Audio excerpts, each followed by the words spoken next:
Todas as segundas, às 18 horas e aos domingos, às 8 horas da manhã, aqui na Rádio Comunidade, você tem um encontro marcado com a doutrina espírita, o Centro Espírita Friburguense no ar. O ensinamento dos espíritos superiores através das palestras realizadas no Centro Espírita Friburguense, trazendo até você a codificação de Allan Kardec.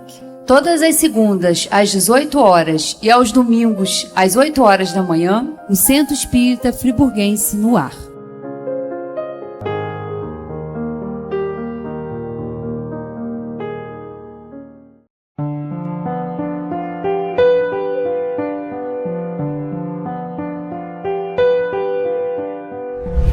Deus querido Pai, agradecidos estamos, Senhor, por mais esta oportunidade de aqui nos encontrarmos. Que possamos ampliar o nosso entendimento sobre as leis de Deus à luz da doutrina espírita. Obrigada, Senhor, por mais esta oportunidade. Graças a Deus e que assim seja. E conceli a palavra. Uma boa tarde para todos nós. Cá estamos com o nosso estudo de terça, com esse encontro marcado aqui com Jesus, que é, para mim, o melhor dia da semana, né? Essa terça-feira. Às vezes eu não posso estar aqui presencialmente, mas a cabeça, essa hora, com certeza está aqui visualizando essa casa que a gente ama. O computador aqui cortou ali a parte de baixo aqui, os espíritos durante os combates. Então, aliás, ele nem cortou, ele modificou aqui a legenda, porque não estava uma embaixo da outra assim, não. Estava direto assim, mas ele tem feito isso aqui, mas não tem problema, né? Eu já corri ali, os outros slides estão direitinho, e é o que realmente importa. Nós falamos, né, terminamos aquele assunto que estávamos, né, antes falando também sobre essa questão da interferência toda, né, que os espíritos têm. E hoje estamos aqui com essa parte do estudo, como ficam os espíritos durante os combates. E não é só, a gente fala combate, mas combate, né, vamos usar uma metáfora aí.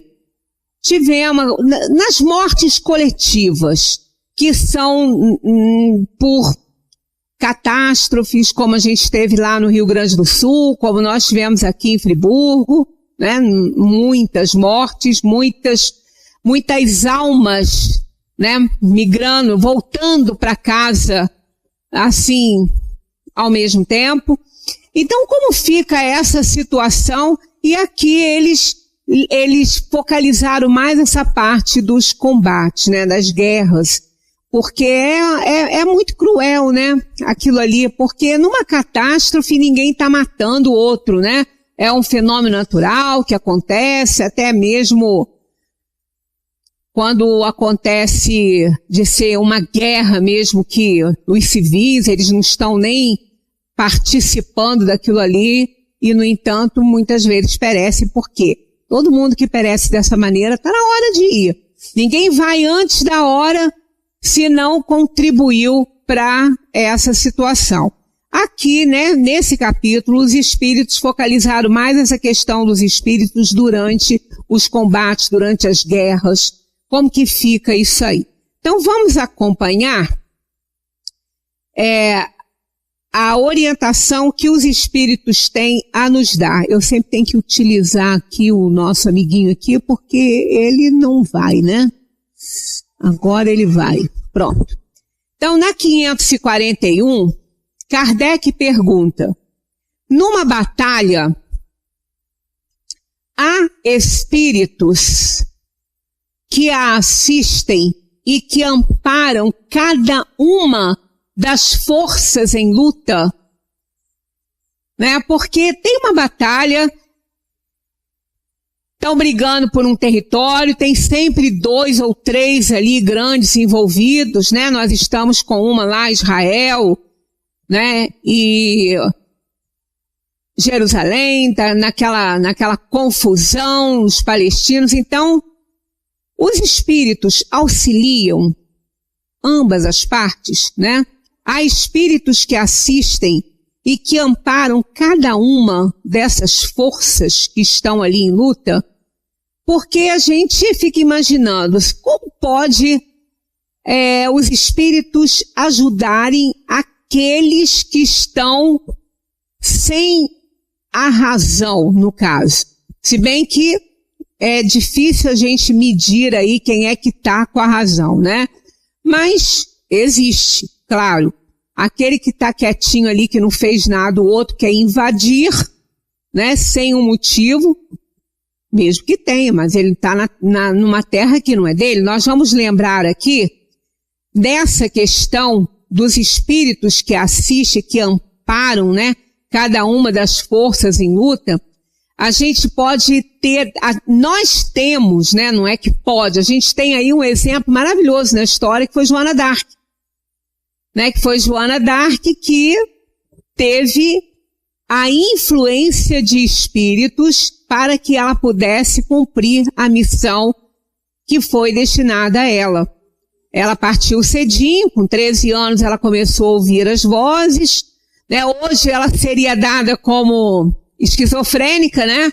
Que ela ouvia as vozes, mas tem diferenças entre esquizofrenia e mediunidade. Só que tem que fazer uma análise muito bem feita de todo o contexto e do comportamento da pessoa, né? Porque quando uma criança começa a ouvir vozes, falar que está sendo perseguida, ouvir vozes, a primeira coisa que se pensa logo é tá com esquizofrenia, está desenvolvendo algum distúrbio mental, né?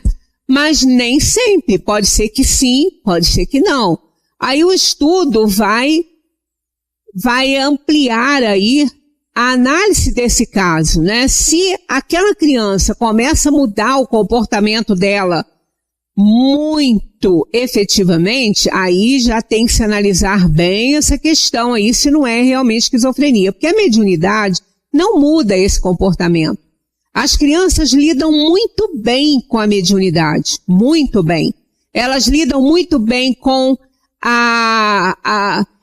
ouvir os espíritos, com a visão que elas têm dos espíritos. É comum, às vezes, a gente ter pessoas que vêm aqui e falam assim, o meu netinho está vendo o bisavô, ou está vendo o avô que já faleceu, e lida com isso com uma facilidade enorme. Há um tempo atrás, uma senhora chegou aqui e falou assim, eu preciso de uma orientação, porque a minha filha, ela está pequenininha, a minha mãe morreu, e a minha mãe morava com ele, a mãe dela morava com eles, então a mãe morreu, e ela está indo dormir no quarto que era da mãe, e que ela dormia muito ali com a avó. E ela quer dormir lá porque ela quer dormir com a avó. Ela falou assim, mas a minha mãe morreu, ela tá lá, e a gente fica preocupado que ela é pequena, ela tem 4 anos e ela não é de dormir sozinha. Aí a gente fala, não, vem dormir com a gente, eu dormo no seu quartinho. Não, eu vou dormir com a vovó. Eu sempre durmo com a vovó, eu vou continuar dormindo com a vovó. Ela falou, mas a vovó não tá mais aqui. Ela falou assim, tá sim, toda noite eu durmo com ela. E aquilo para ela foi uma naturalidade, assim, ela falou com muita naturalidade aquilo ali. Aí ela falou, será que ela tá vendo mesmo? Eu falei, provavelmente sim, ela deve estar vendo. Porque o fato dela ter desencarnado não quer dizer que ela não faça presença espiritual ainda na casa, até porque tinha pouco tempo mesmo que ela tinha desencarnado, né? Então a criança não mudou o comportamento. Aí ela falou assim, ai meu Deus, agora eu vou ficar para... Eu falei, mas por quê? Tá alterando o comportamento da criança? Ela falou, não, ela tá normal. Na hora de dormir ela vai só pro quarto da minha mãe, porque ela dormia lá com ela às vezes. Eu falei, então não se preocupe com isso, que daqui a pouco isso vai passar. Daqui a pouco, ou ela não vai mais se fazer presente na sua casa, ou ela vai deixar de ver. Porque vai crescendo e também começa a ficar mais, assim, distanciada dessas visões, né, que acontecem nas crianças. Mas Com a Joana d'Arc aconteceu isso. Com 10, 11 anos ela começou a ouvir algumas coisas. Aos 13 anos foi mais ostensivo. Ela ouvia as vozes de Santa Catarina e Santa Margarete, e que orientavam a ela que ela se preparasse, que ela tinha uma grande missão a cumprir aqui na Terra. E aos poucos ela ia sendo informada do que é que ela tinha que fazer. As informações não chegavam para ela ao mesmo tempo, assim, todas de uma vez, assim, não. Tanto que quando ela tomava as decisões que ela precisava de tomar, ela não sabia muito o que ela ia dizer diante da tarefa que ela estava fazendo. Ela falava assim, mas o que eu vou lá, eu vou estar com o rei, eu pedi uma entrevista com o rei, mas o que eu vou dizer para ele? Ela não sabia, porque vinha aos poucos aquela informação para ela, até porque ela era muito jovem, né? E quando ela chegava no ambiente em que ela tinha que estar para dar continuidade à missão dela aqui na Terra, ela escutava o que ela tinha que falar, o que ela tinha que dizer, né? Então os espíritos auxiliam sempre. A gente pensa que as coisas deste mundo aqui, que os espíritos não vão se preocupar, e muito menos com guerras, com combates, claro que sim. Tudo que acontece nos planos materiais abalam muito também a dimensão dos espíritos, até porque as nações, as pessoas, elas têm funções a cumprir numa órbita terrestre, né? Então tem muito que dar de contribuição, como a gente já aprendeu, que nós somos co-criadores de Deus aqui nesse mundo. E a França, se não fosse a ação de Joana d'Arc, a França não existiria hoje. Como ela, principalmente na época, quando ela ganhou, né, todas aquelas batalhas. Então ela ia ficar de posse na Inglaterra. Ela não ia existir. E ela foi extremamente importante na parte cultural, no meio social. Ela foi fundamental. A gente não pode nem esquecer que a doutrina espírita nasceu lá, né? E muitas coisas, muitos filósofos, a França foi um berço cultural da maior importância, então ela precisava de ser a França. Então foi dada a ela essa missão de fazer que Carlos VII fosse coroado e a França existisse como país. Então ela tinha essa missão e isso foi dado a ela. Então os espíritos, eles fazem sim interferência nos combates, sem a menor dúvida quanto a isso. Tanto que eles respondem sim, e que estimulam a sua coragem. Ela era uma menina, né? Ela era uma jovenzinha. Quando ela foi queimada, ela estava com 19 anos, e no entanto ela liderou um exército, ela não matou ninguém. Porque ela não fez isso, mas ela mandava atacar, né? Ela dava as ordens, mas da espada dela mesmo não morreu ninguém pela mão dela diretamente, e sim cumprindo a missão que lhe foi confiada por influência dos espíritos que ditavam. A Joana d'Arc, ela funcionava como um GPS humano. Porque ela não combateu nas batalhas, ela estava lá, mas ela ia à frente guiando os guerreiros para o local que era mais apropriado para vencer a batalha com a estratégia que ela montava. Então isso tudo, ela foi intuída para isso, ela recebia não só vozes, como também a intuição de onde ela deveria ir, para onde ela deveria seguir, o que ela deveria falar. Então isso tudo foi interferência dos espíritos encarregados de libertar realmente a França através dessa menina que tinha essa missão e de todos os guerreiros que faziam cumprir as ordens que ela dava. Então, ela não foi sozinha, né? Ela tinha um exército inteiro a favor dela. Então, os espíritos estavam direcionando tudo aquilo ali com o maior interesse que a França realmente fosse libertada do jugo dos ingleses, né? Então, eles dizem, sim, estimulam a sua coragem, porque ela mesma não sabia de onde que ela tirava a coragem, né? É muito bacana, o filme dela é lindo, se vocês tiverem um tempinho, assistam. Tem um que é bem comprido, quase mais de 3 horas, mas é muito interessante, porque ela tem momentos em que ela fala que ela tinha medo, né? Ela fala isso, mas ao mesmo tempo, ela tinha uma coragem que ela não sabia de onde vinha aquela coragem, né? Kardec faz o comentário. Assim, os antigos nos representavam os deuses tomando partido por este ou aquele povo. Esses deuses nada mais eram que os espíritos representados por figuras alegóricas. Inclusive, nessa batalha dos 100 anos, né, que ela durou 116 anos, ela até durou um pouquinho mais. Quando ela chegou para atuar, já tinha 80 anos de batalha, eles já estavam brigando há 80 anos. Então, ela chegou ali para fazer essa tarefa, mas ela sempre dava a oportunidade do exército inimigo entender o que ela explicava. Que ela mandava carta para eles, ela mandava comunicado para eles, que ela não os tinha como inimigos, ela só queria que eles voltassem para o país deles e deixassem a França em paz.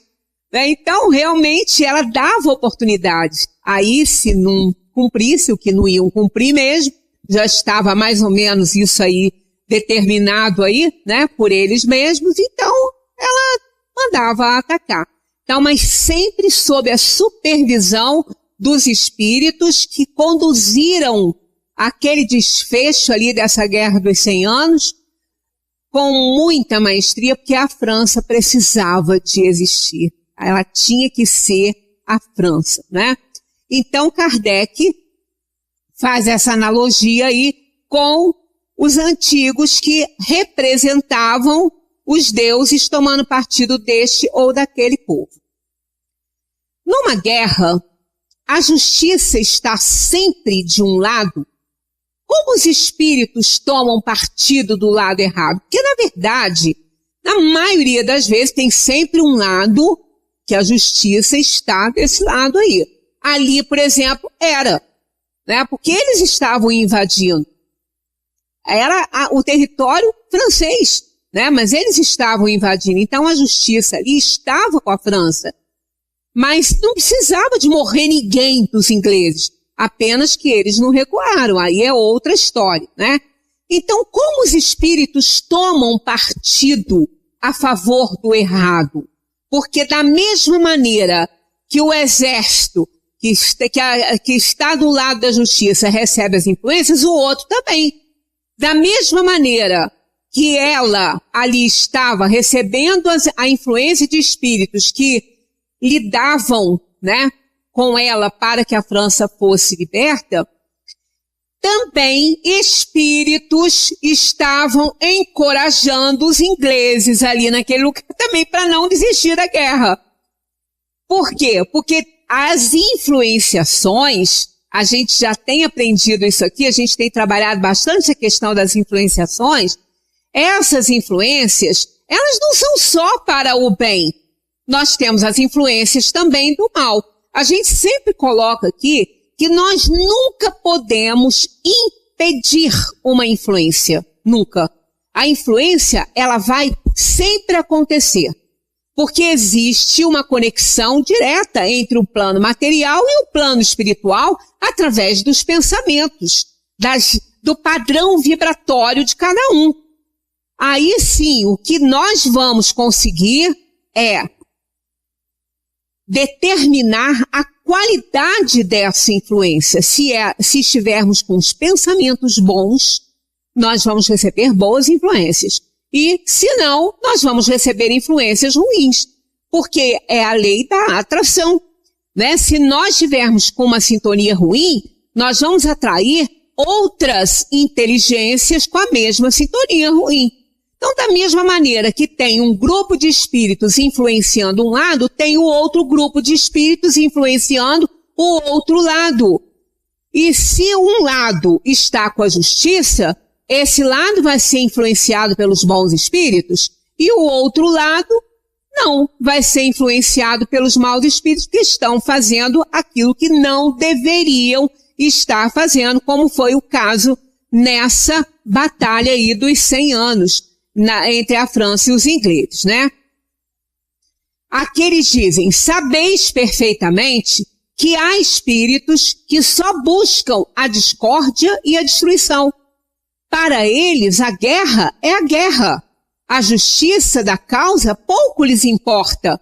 Isso nós vimos lá para trás, na época dos bárbaros. Eles não estavam preocupados com a justiça, eles não estavam preocupados com nada. Eles simplesmente entravam na guerra, matavam qualquer um que viesse pela frente.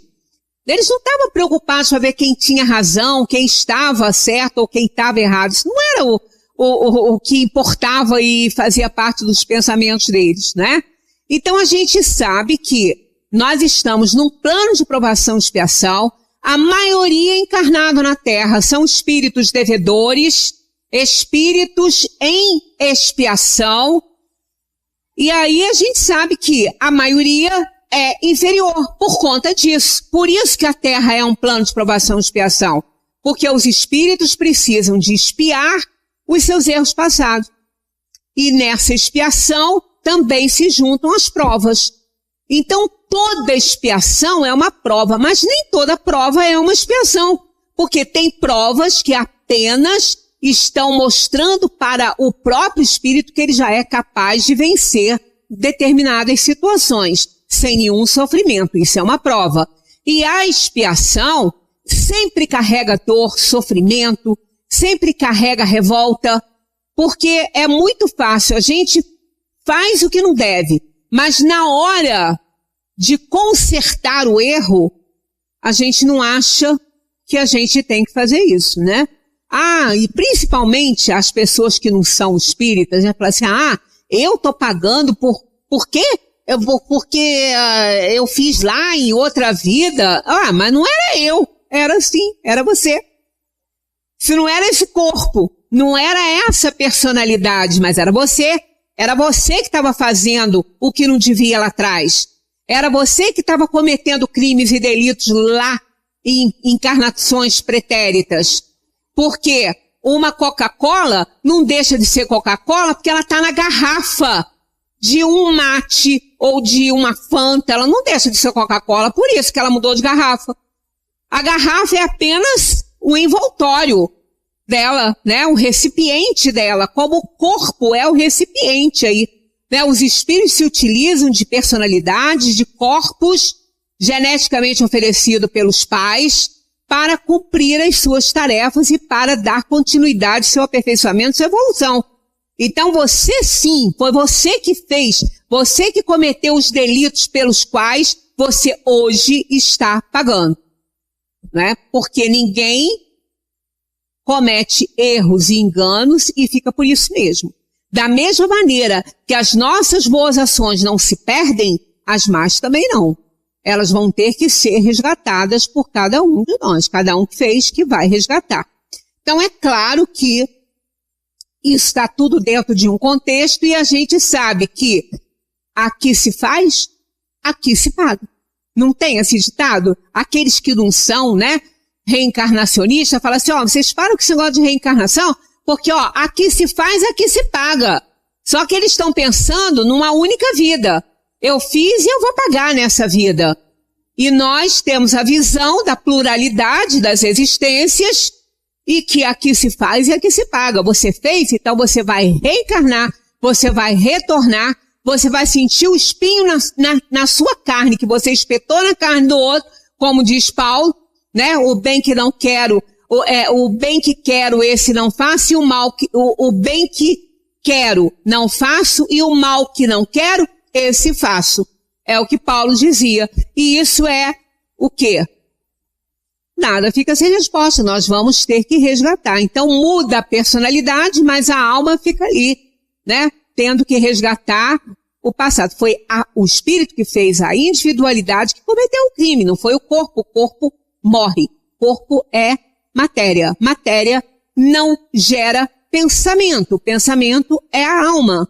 A alma que é dona do pensamento, que ela que pensa e ela é dona das suas atitudes. Através do livre-arbítrio que ela ganhou de presente, quando foi criada simples e ignorante por Deus, né?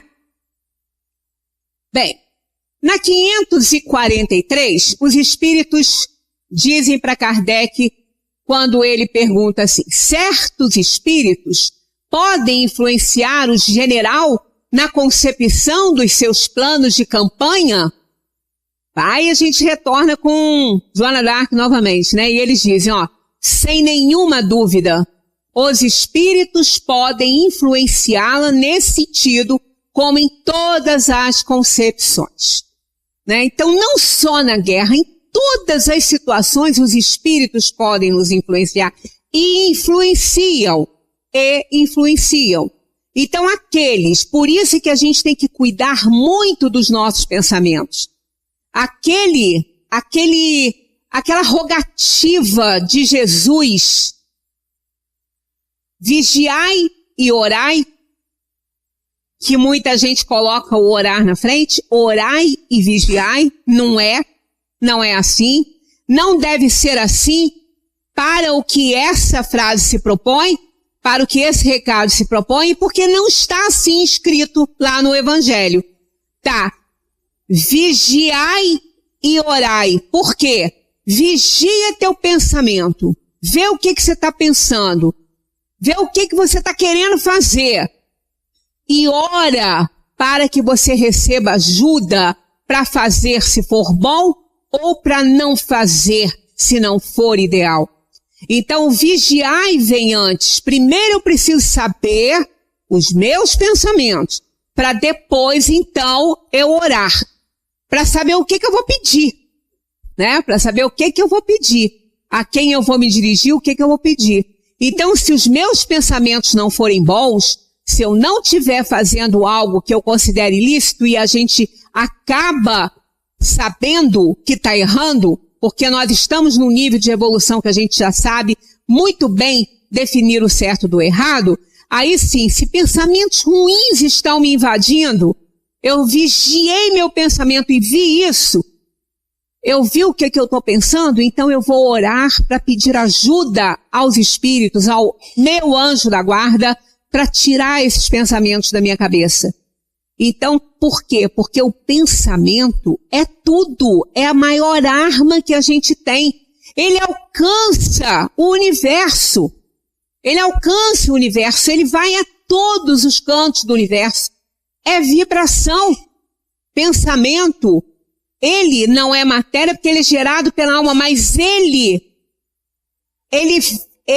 faz a matéria.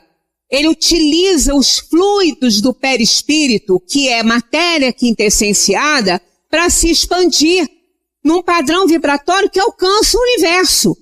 E aí olha a nossa responsabilidade, olha o que a gente vai atrair para a gente, para perto da gente, dependendo do pensamento que a gente tem.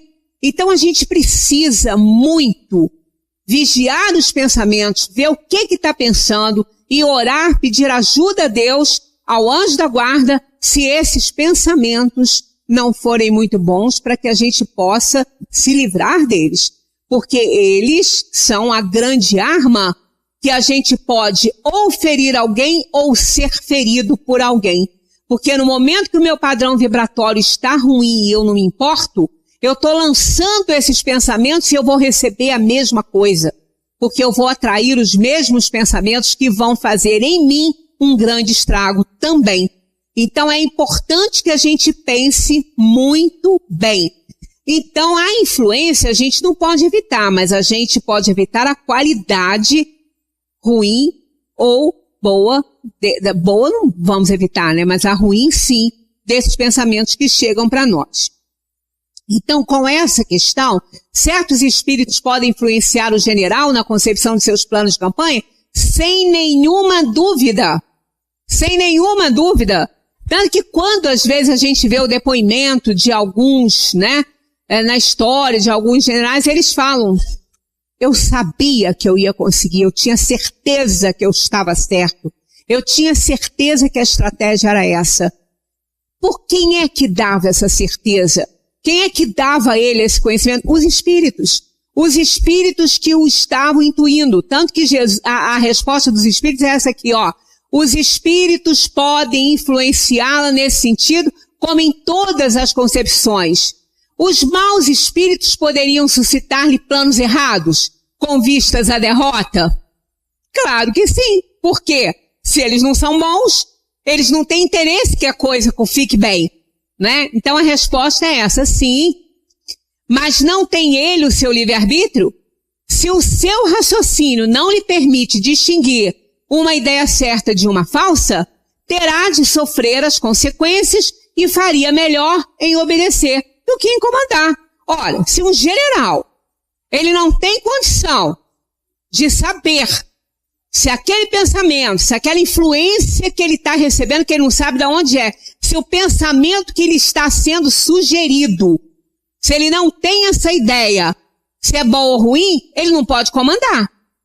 Então é melhor que ele seja comandado do que comandar de forma errada. Então ele não merece estar no cargo que ele está, né?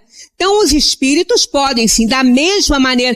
Ah, mas se ele estiver bem sintonizado, olha, mesmo isso aí serve muito pra gente, mesmo que a gente esteja com bons pensamentos, que a gente esteja com um padrão vibratório bom, e que Deus ame as nossas atitudes e nos ame e nos proteja, mas acontece que o lado ruim também nos nota.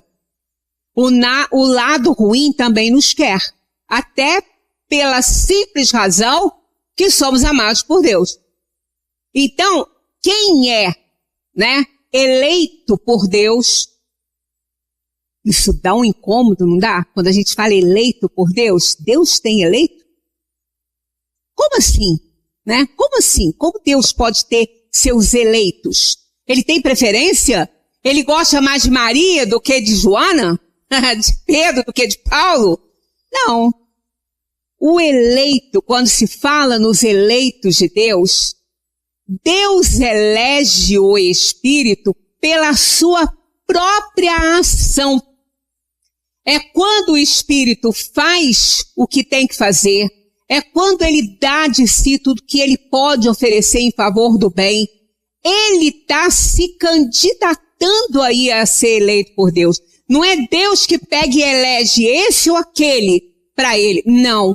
Ele vai eleger para trabalhar no bem aquele que se qualifica para isso. É nesse sentido que são os eleitos de Deus. Aquele que se qualifica para ser aí um instrumento de confiança de Deus. Porque todos nós somos, né? Todos nós somos instrumentos de Deus. Nós somos, o Roberto fez uma palestra aqui há pouco tempo, do mordomo infiel. Magui adora essa palestra, né, Magui? Magui adora essa palestra do mordomo infiel, para não dizer o contrário. Roberto falou porque nós somos todos, né? Vamos trocar a palavra mordomo, que é ela que está lá, mas vamos trocar por administradores. Nós somos os administradores de Deus nos mundos materiais.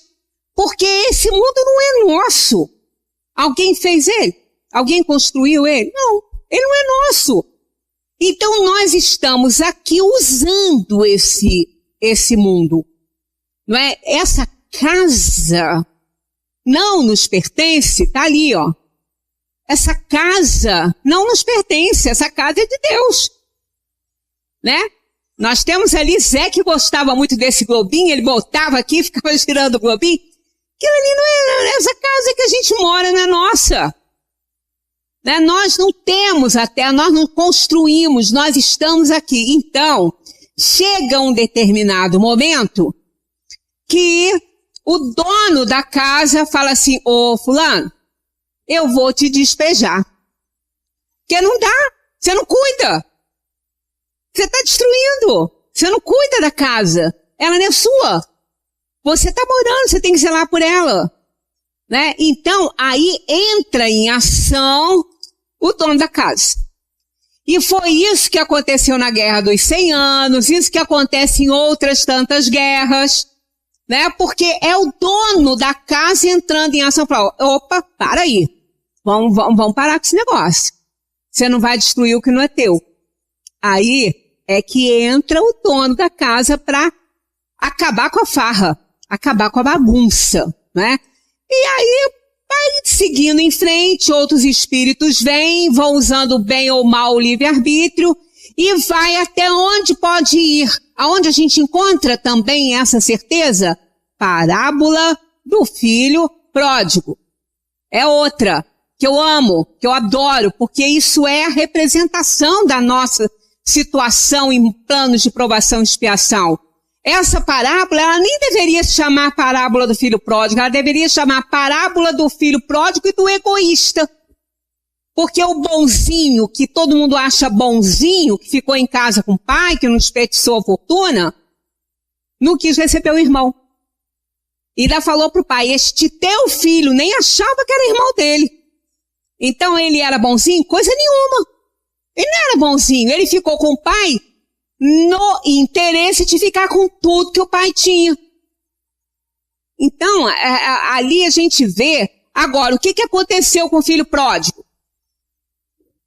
Porque ele estava botando fora o que era do pai? Não, o que era dele. Era a parte que cabia a ele, que o pai deu a ele. Ele não estava jogando mais o que era do pai fora, era a parte dele. O pai deu, ele pediu, o pai deu.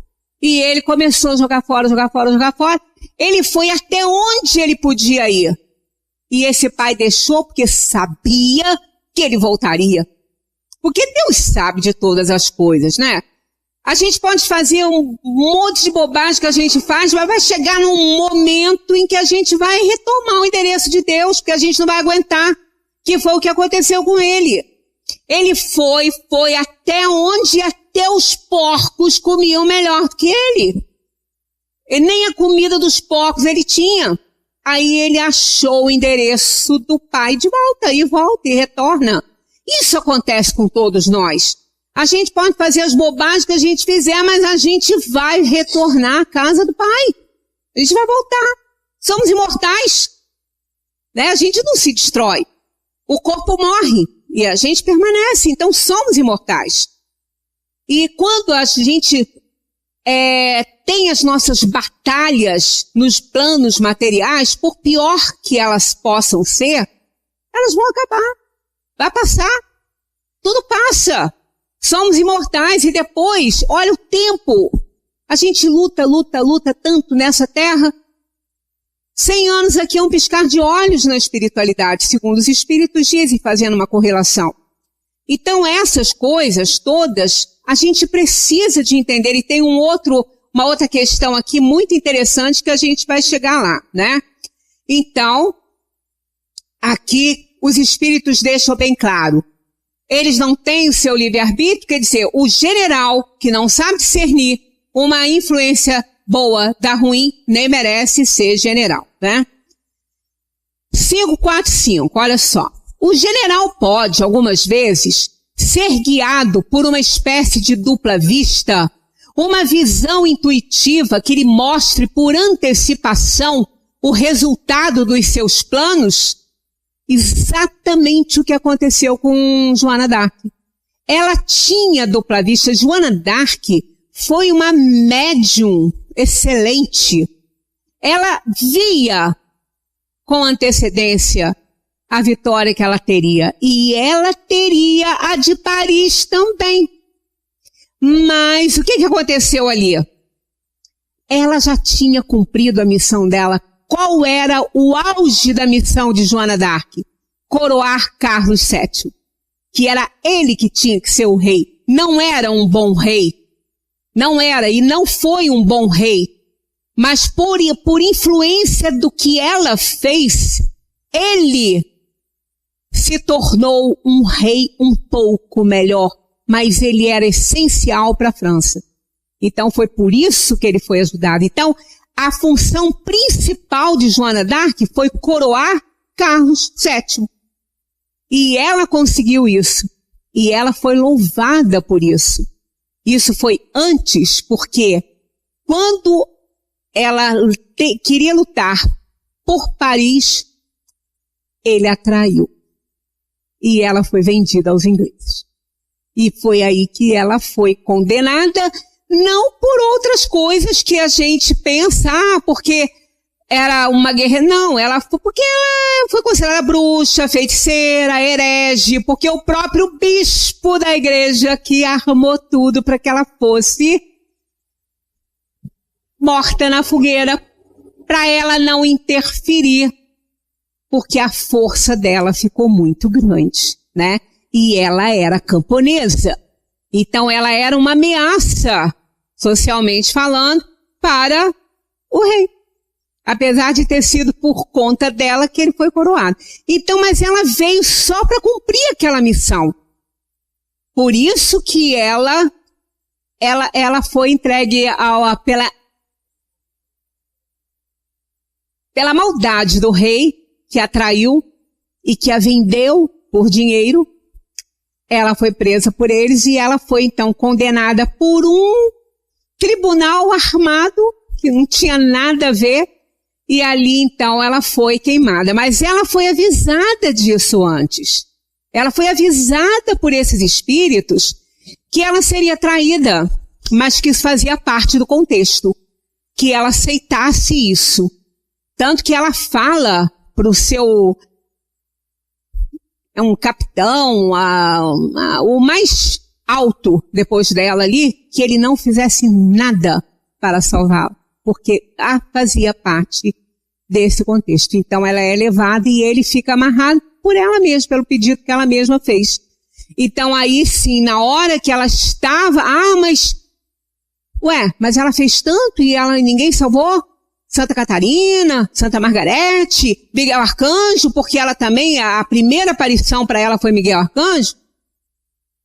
Não podia fazer nada por ela? Podia, ela só veio para fazer aquilo. Eles então digamos, entre aspas, anestesiaram para ela não sentir absolutamente nada na fogueira, né? Ela olhou para cima, ela viu quando abriu, né? No filme mostra direitinho, quando abriu um espaço assim, e ela sentiu ali os espíritos auxiliando ela. Claro que isso não apareceu na encenação, mas ela dá a entender que tanto que ela agradece, ela olha para cima e agradece, porque ela falou o tempo todo em Jesus, né? Então ela foi predestinada para isso por conta de quê? Da influência dos espíritos nesses combates. Que é importante, era importante isso. Inclusive até a espada que ela usou, que ela achou, foi intuída por Santa Catarina, para ela achar essa espada nas ruínas da igreja dela, de Santa Catarina.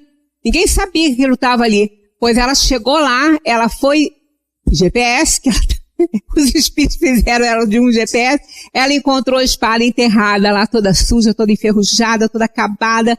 Quando ela bota a mão na espada, há um efeito físico.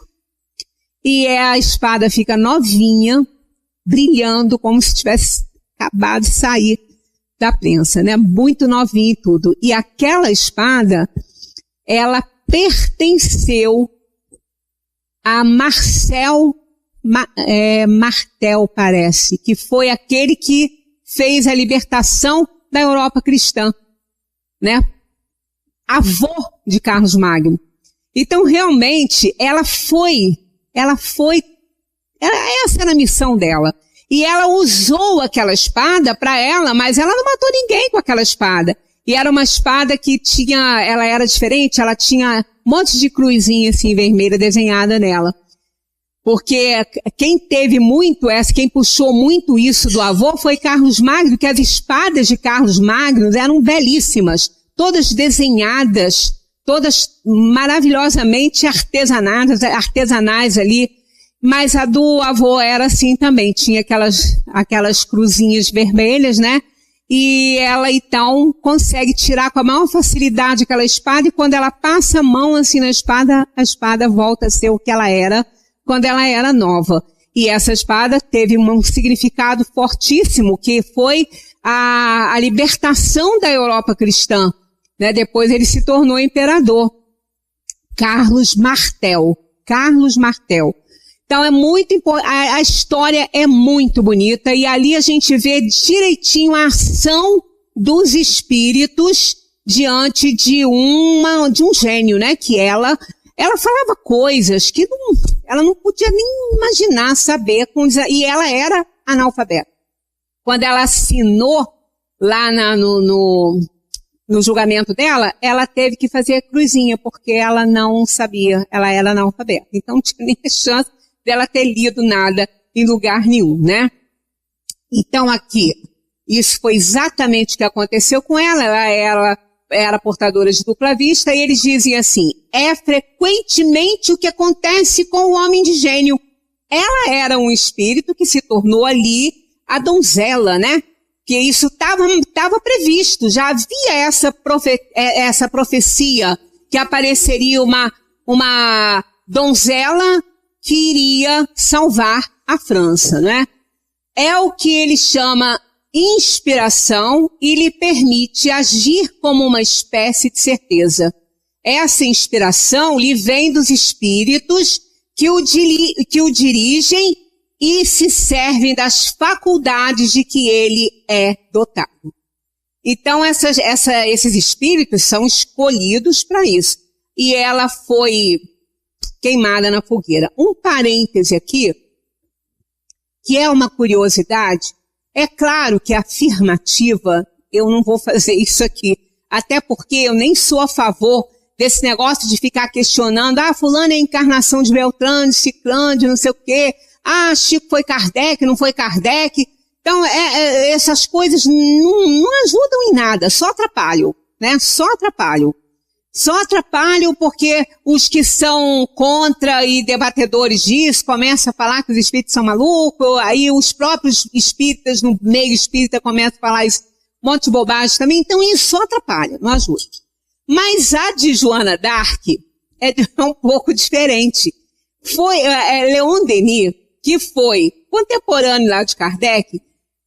Leon Denis era o plano B da espiritualidade se Kardec, pelo livre-arbítrio dele, não quisesse fazer a sua tarefa, o que não ia acontecer, porque Kardec foi preparado desde a época dos druidas, como sacerdote druida, para fazer a codificação como ele fez, né? Das mensagens dos espíritos.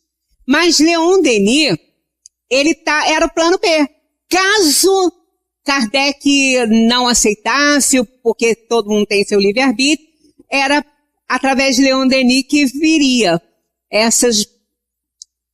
esse trabalho, né, grandioso de Kardec.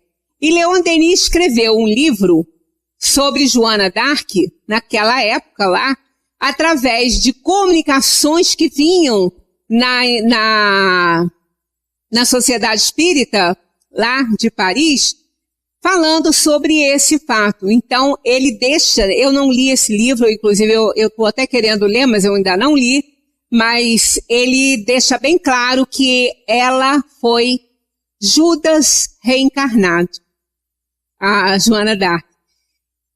Eu estou falando isso aqui entre aspas, é uma hipótese, é uma suposição, que isso atrapalha mais do que ajuda, mas no caso dela tem muitas coisas em comum, muitas coisas.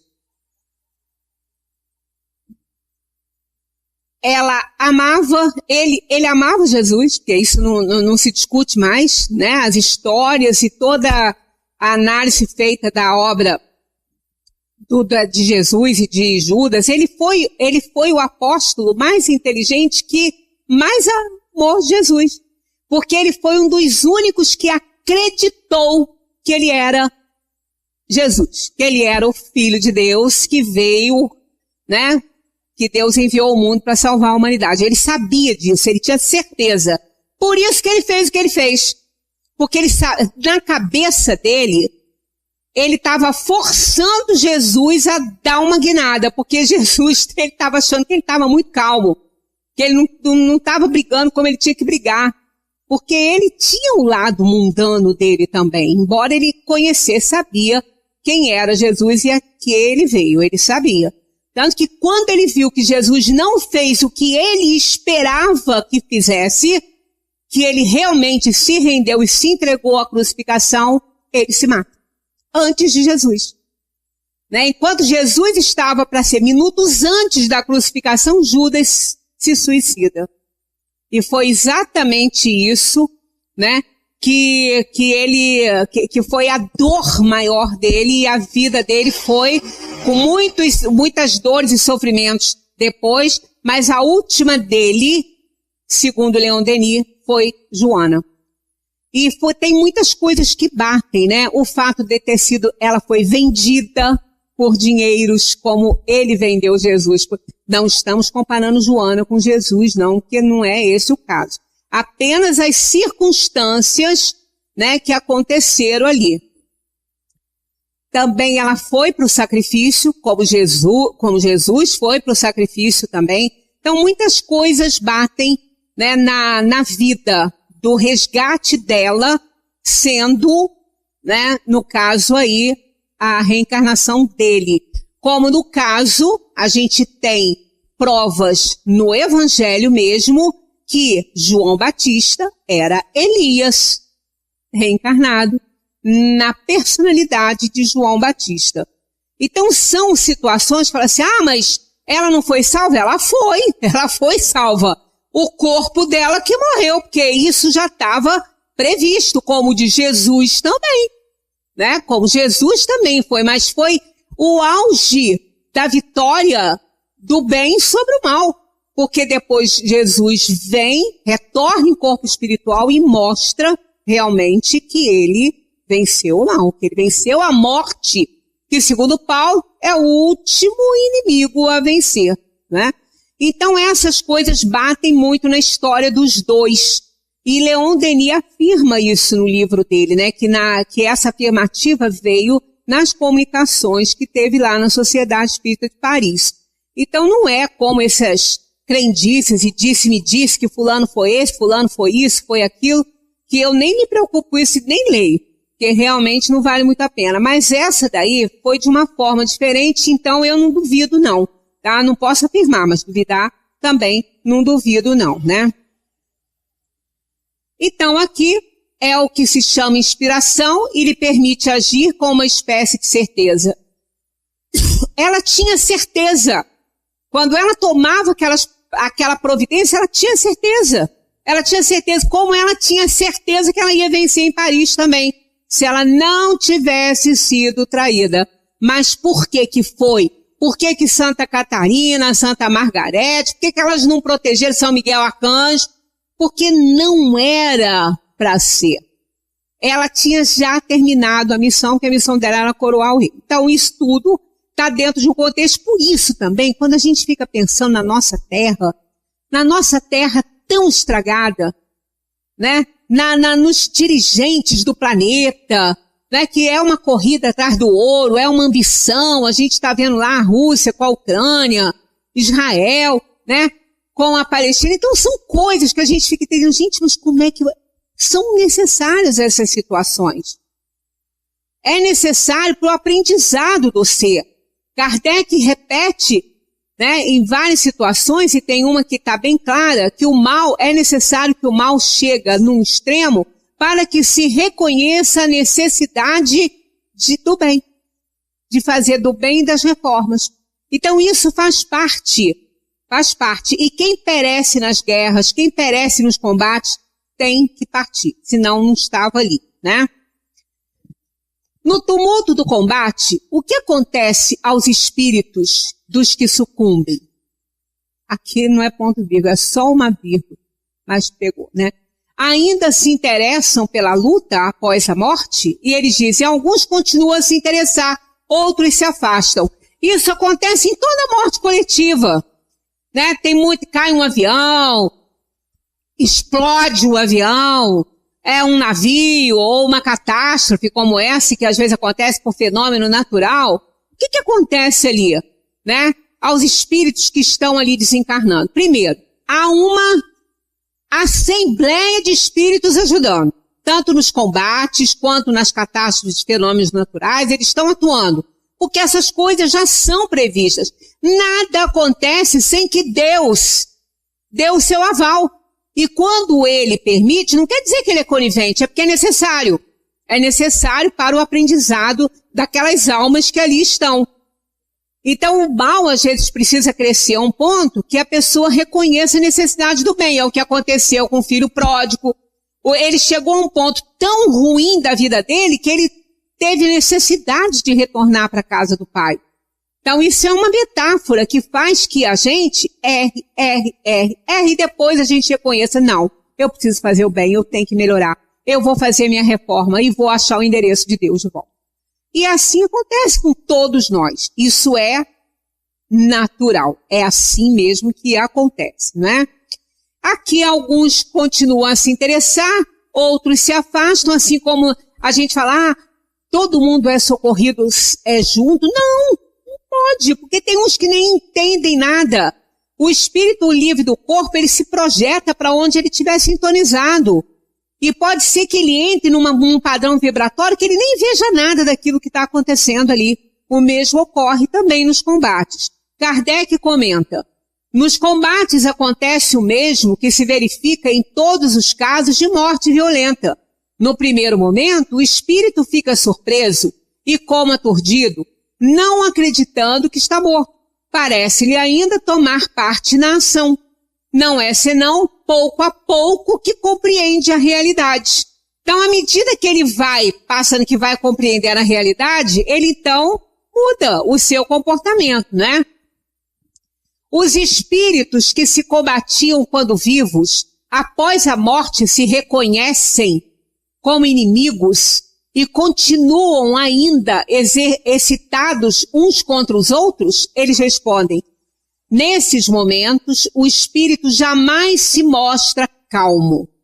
No primeiro instante, ele ainda pode odiar ao seu inimigo e mesmo o perseguir. Mas quando as ideias se lhe acalmarem, verá que a sua animosidade não tem razão de ser.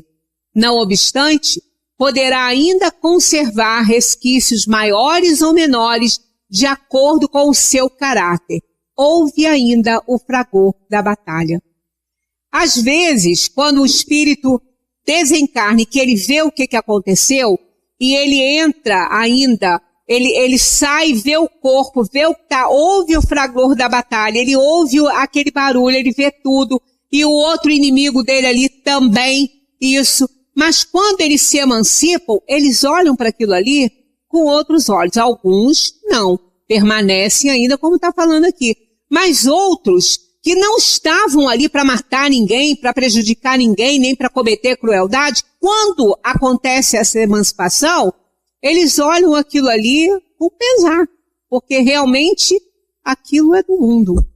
Na dimensão dos espíritos não tem essas coisas. E eles dizem, por que eu estava brigando? Por que eu estava matando? Né? Então, inimigos podem ali, ao se emanciparem, se tornarem ali completamente, não amigos, porque, né, ainda não, mas já distantes daquela ambição de querer aquilo que não lhe pertence.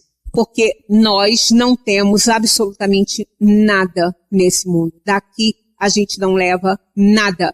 A gente briga e no final tem que deixar tudo aqui. Porque a gente não é dono de nada. Nós somos o quê? Administradores de Deus no mundo. Porque essa casa é dele. Esse mundo é dele. Nós estamos aqui apenas tentando administrar. O espírito que assiste friamente a um combate, como espectador, testemunha a separação entre a alma e o corpo? E como esse fenômeno se apresenta a ele? Os espíritos que estão ali auxiliando, que estão fora daquela batalha para poder socorrer, eles estão como espectadores, né? Aí eles dizem, há poucas mortes instantâneas. Na maioria das vezes, o espírito cujo corpo foi mortalmente ferido não tem consciência disso no mesmo instante. Quando começa a retomar consciência, é que se pode distinguir o espírito a mover-se ao lado do cadáver. Isso parece tão natural que a vista do corpo morto não produz nenhum efeito desagradável. Toda a vida tendo sido transportada para o espírito, somente ele chama a atenção, quer dizer, o espírito chama a atenção e é como ele que o espectador conversa ou a quem dá ordens. Então aí sim, quando ele se dá conta que realmente ele perdeu o corpo físico, ele não consegue mais levantar o corpo, ele não consegue mais ficar em pé, aí ele vê que o corpo está morto, não respira, não se movimenta. Ele então se afasta, aí sim ele vai ver os espíritos que estão ali auxiliando, e se ele tiver uma compreensãozinha, ele vai ser logo amparado. Caso não tenha, ele vai ficar ainda num estado de perturbação pelo tempo que levar para ele compreender o que se passa, né? Porque ele ter perdido o corpo físico. Então, essas situações, quando a gente vê como aconteceu lá no Rio Grande do Sul agora, aquele desespero todo, nada daquilo ali foi casual. Aliás, a gente fala sempre aqui, acaso não existe. Porque acaso é a ausência de causa. É um caso que nega a causa. Por isso que põe o A na frente, negação. Acaso. Nega a causa. Então não tem causa, isso não existe. Tudo tem uma causa. Então o que aconteceu aqui em Friburgo, o que aconteceu em Petrópolis, Teresópolis, lá em outros países com tsunamis, com terremotos, nada acontece por acaso. Tudo tem uma razão de ser. Por isso é que os espíritos têm sempre nos recomendado nas nossas reuniões mediúnicas para que a gente mantenha um padrão vibratório bom para preservar a nossa sanidade mental. Porque como a Terra está nesse processo, né, culminando o processo de transição para um plano regenerador, muitas coisas vão acontecer. Porque para toda arrumação é precedida de um caos, né? Porque tá tudo bagunçado, tá tudo errado, aí quando você vai arrumar, você tem que causar um caos maior. Imaginemos um armário bagunçado. O armário, se abre as portas assim, tem até medo de ser sufocado com as coisas que caem em cima, se ele estiver desarrumado. Aí tem que fazer o quê? Tem que tirar tudo. Ele já está um caos.